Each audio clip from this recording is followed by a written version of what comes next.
फरीदाबाद में युवती से दुष्कर्म की कोशिश की गई। दरअसल नहर के किनारे झाड़ियों में युवती को आरोपी लेकर गए थे। दुष्कर्म का विरोध करने पर जान से मारने की कोशिश भी मुलजिमों की तरफ से की गई। युवती की चीख सुनकर राहगीरों ने युवती को बचा लिया। आरोपियों ने राहगीरों पर पत्थरबाजी भी की तो लोगों ने विरोध के बाद नहर में छलांग मारकर वहां से भाग गए। बता दें कि मामला बीते मंगलवार की दोपहर का है। बल्लभगढ़ बस स्टैंड के पास से दो युवतियों को ऑटो चालक ने अपने ऑटो में बिठाया। ऑटो में पहले से एक युवक बैठा हुआ था ऑलरेडी। वो उन्हें चंदावली और IMT के बीच नहर के किनारे झाड़ियों में लेकर गए। एक युवती उनके मंसूबों को समझ गई और ऑटो से उतरकर भाग गई। मेरे साथ मेरे सहयोगी अनिल फोन लाइन पे मौजूद हैं। अनिल, इन मुलजिमों का कुछ पता चल पाया है जो भाग गए? देखिए, आपको बता दें कि इस पूरे मामले में हालांकि पुलिस ने FIR दर्ज कर ली है और जो आरोपी हैं उनकी जो है वो तलाश के लिए टीमें गठित कर दी गई हैं और साथ ही साथ जिस तरीके से आसपास के CCTV फुटेजों से जो है वो इन युवकों की पहचान की जा रही है। जिस ऑटो में ये लोग आए थे उस ऑटो के नंबर ट्रेस किए जा रहे हैं। तो कहीं न कहीं पुलिस जो है वो इस पूरे मामले को लेकर के 3 टीमों का पुलिस ने जो है वो इस पूरे मामले को लेकर के गठन किया है और जल्द ही आरोपियों की गिरफ्तारी की बात कही जा रही है। हालांकि फिलहाल पुलिस के हाथ पूरे तरीके से जो है वो खाली है।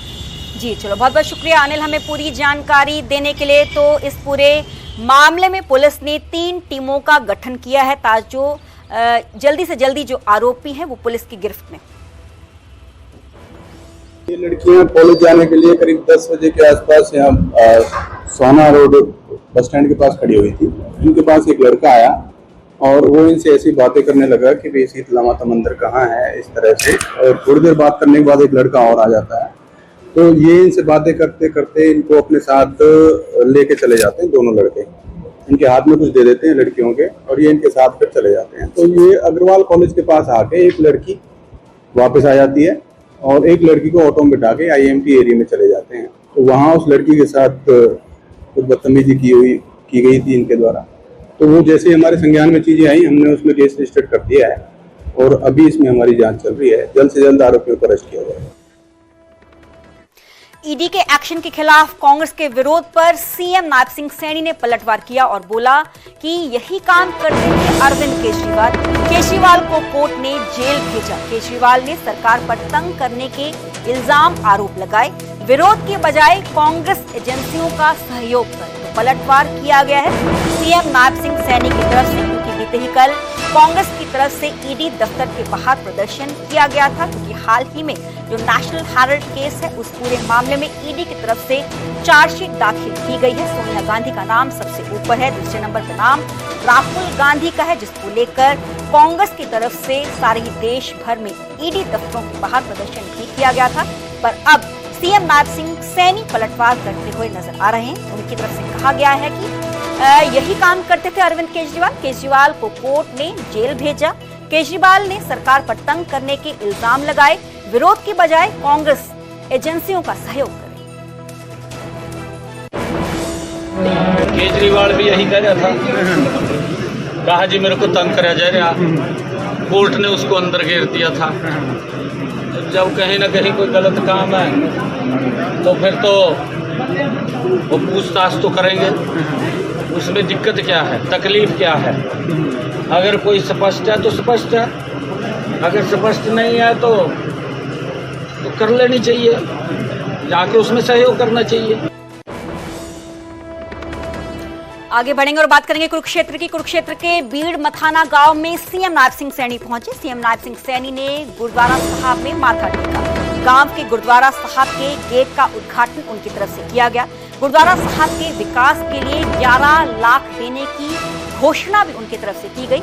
वक्फ बिल पर सीएम नायब सिंह सैनी ने कहा कि मुस्लिम समाज के हित में वक्फ संशोधन कानून है। पूरा मुस्लिम समाज इस वक्फ बिल के समर्थन में है, परंतु जिनकी राजनीतिक दुकानदारी इसके ऊपर चलती थी वो विरोध कर रहे हैं। क्योंकि इसका बड़ा लाभ मुस्लिम समाज को भी है, क्योंकि कांग्रेस ने आनन फानन में वोट को सुरक्षित करने के लिए ये बिल लेकर के आ गए।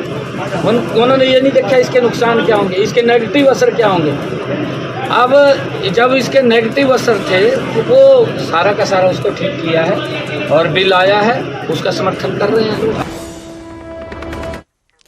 सीएम नायब सिंह सैनी रोहतक में बास्केटबॉल प्रतियोगिता का शुभारंभ करेंगे। हेलीकॉप्टर से किलोई गांव पहुंचे हैं सीएम नायब सिंह सैनी। तीसरी अखिल भारतीय शिव कुमार प्रतियोगिता का शुभारंभ उनकी तरफ से किया जाएगा। खिलाड़ियों के साथ बैठकर मानेसर के लिए रवाना भी होंगे CM Nayab Singh Saini. CM Nayab Singh Saini basketball प्रतियोगिता का चैंपियनशिप का शुभारंभ करेंगे। सीएम नायब सिंह सैनी रोहतक पहुंच चुके हैं। हेलीकॉप्टर से किलोई गांव पहुंचे हैं। तीसरी अखिल भारतीय शिव कुमार प्रतियोगिता का शुभारंभ इनकी तरफ से किया जाएगा। बाद में खिलाड़ियों के साथ बैठकर मानेसर के लिए रवाना भी।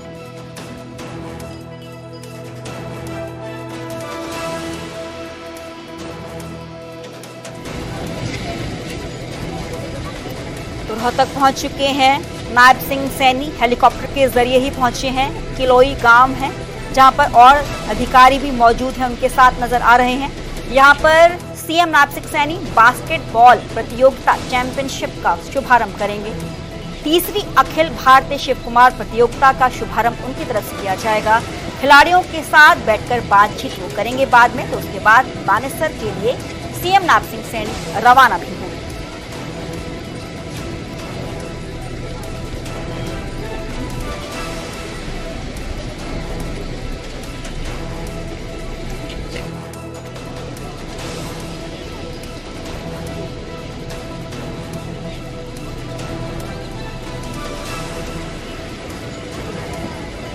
मेरे साथ मेरे सहयोगी धीरेन्द्र चौधरी फोन लाइन पर मौजूद है। धीरेन्द्र, जानना चाहेंगे आज का क्या कुछ प्रोग्राम सीएम नायब सिंह सैनी का रहने वाला है? देखिए, मुख्यमंत्री नायब सिंह सैनी किलोई गांव में पहुंच चुके हैं। यहां पर जो बास्केटबॉल के खिलाड़ी हैं उनके साथ मुलाकात करेंगे। मैं आपको थोड़ा सा बास्केटबॉल के बारे में बताऊंगा कि हरियाणा में एकमात्र ऐसा गांव है किलोई जहां पर बास्केटबॉल की एकेडमी है और ये एकेडमी इतनी प्रसिद्ध है कि यहां से देश की तमाम जितनी भी टीमें हैं, चाहे रेलवे की है, सेना की है या फिर कोई दूसरी टीम है, हरियाणा पंजाब, सब में यहाँ के खिलाड़ी नौकरी करते हैं और काफी दूर दूर से जो बच्चे हैं बास्केटबॉल जो खेलना चाहते हैं वो यहाँ पे ट्रेनिंग लेने के लिए आते हैं। तो काफी मशहूर यहाँ की एकेडमी है। तो यहाँ की एकेडमी में खिलाड़ियों से मिलने के लिए आ रहे हैं और एक गांव के अंदर आप अंदाजा लगा सकते हैं कि पूरे देश भर से तकरीबन 15 से 16 राज्यों की टीमें यहाँ पर मुकाबले के लिए पहुंचती हैं और इस गाँव की यही खासियत है। इसलिए मुख्यमंत्री आज बास्केटबॉल के खिलाड़ियों के साथ यहाँ पर मुलाकात करेंगे। तकरीबन 1 घंटे का उनका कार्यक्रम है कि कैसे बास्केटबॉल को इस गाँव में इतना डेवलप हुई, कैसे खेलों के प्रति